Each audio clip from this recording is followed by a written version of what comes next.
দেন হচ্ছে content marketing. This is the biggest important part ভাই। আপনি মার্কেটিং শিখেন, যত কিছু শিখেন না কেন, যদি কন্টেন্টের উপরে যদি আপনার আধিপত্য না থাকে, content is the king of marketing বলা হয়। কারণ দেখেন, একটু আগে এক্সাম্পলই দিই, যেহেতু এই ক্লাসে একজন বলছিলেন যে সুমন ভাইয়ের দেখে আসছেন আপনি। তো দেখেন এখানে আমি কিন্তু প্র্যাকটিক্যালি দিচ্ছি, কেউ নেগেটিভলি নেবেন না, জাস্ট বোঝানোর জন্য, ঠিক আছে? সুমন ভাই না যায় যদি আমি যাইতাম, আমি গিয়ে যদি বলতাম যে কি করে ক্যাপকাট দিয়ে সুন্দর করে ভিডিও এডিট করবেন, এই কথা যদি আমি বলতাম, অনেকে বিশ্বাস করতেন না।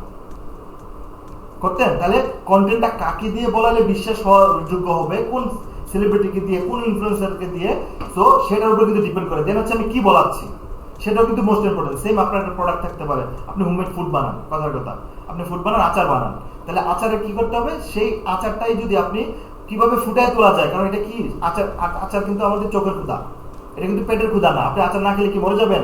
মরে যাবেন না। ভাত না খেলে তো মরে যাবেন, বাট আচার না খেলে তো মরে যাবেন না। তাহলে আচারটা কি লোভনীয় জিনিস, এটা হচ্ছে এক্সট্রা সাইড ডিশ বা হচ্ছে ডেজার্ট হিসেবে কাজ করে। তো ওই সাইড ডিশটাকে প্রেজেন্ট করতে হবে কি ওই শৌখিন টাইপের। কারণ আচারটাকে যদি আপনি ধরেন একটা নোংরা পরিবেশে বানাচ্ছেন, সেটার একটা ভিডিও করলেন, সেটাকে আপনি হাতে হাইজিনিক বা পলিথিন না ঢুকেই বোতলে জাত করতেছেন, তাহলে এই কন্টেন্ট দেখার পর কেউ কি আপনার প্রোডাক্ট কিনবে? কেউ কিন্তু কিনবে না, তাই না? তাহলে সেম জিনিসটাই কিন্তু আপনাকে মাথায় রাখতে হবে যে কন্টেন্ট আপনি কিভাবে ফুটিয়ে তুলবেন। তো আপনি যদি একদম গ্লাভস পরে, মাস্ক পরে, হেড শাওয়ার পরে, দেন হচ্ছে সবকিছু করে যদি আপনি আচারটা বানাচ্ছেন, র্যাপিং করতেছেন, দেন সিল করতেছেন, প্যাকেজিং করতেছেন, এই কন্টেন্টগুলো যদি ফুটিয়ে তুলতে পারেন, তাহলে যে কেউ কিন্তু বলবে যে না রে, ওনার প্রোডাক্টের তো ভালো, পরিবেশ তো অনেক ভালো, ওনার প্যাকেজিং সুন্দর তো অনেক, তাহলে ওনারটা নেই। তাহলে ক্লিয়ার? তাহলে কন্টেন্ট আসলে আপনি কিভাবে ফোটাবেন সেটা কিন্তু টোটালি আপনার কনসেপ্ট। এখানে আসলে অন্য কেউ আপনাকে ইনবিল্ট দিয়ে দিতে পারবে না, যদি আপনি সাইকোলজিক্যালি সেটা চিন্তা করতে পারেন। তো সাইকোলজিক্যালি চিন্তা করতে আপনাকে কি করতে হবে? Brain storming.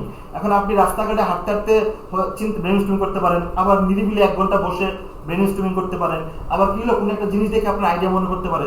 তো যখন যেটাই মনে করে সেটাকে নোট ডাউন করে রাখতে হবে। দেন ওই নোট ডাউনের উপর ভিত্তি করে যে কাস্টমার কোনটা পছন্দ করে, প্রথমত পরিচিত 2-1 জনকে অপিনিয়ন শেয়ার করুন যে আমি এইভাবে কন্টেন্ট করতে চাচ্ছি, এটা করলে কেমন হয়। তখন কিন্তু ওরাও সাজেস্ট করবে যে না এইভাবে করো না, এটা এইভাবে করো। আপনি ট্রায়াল বেসিস একটা হয়তো প্রথম বানাতে পারেন, যেটা খারাপ হলো, তাহলে তো শিক্ষাটা নিলেন, শিক্ষা নেওয়ার পর সেটা চেঞ্জ করেন।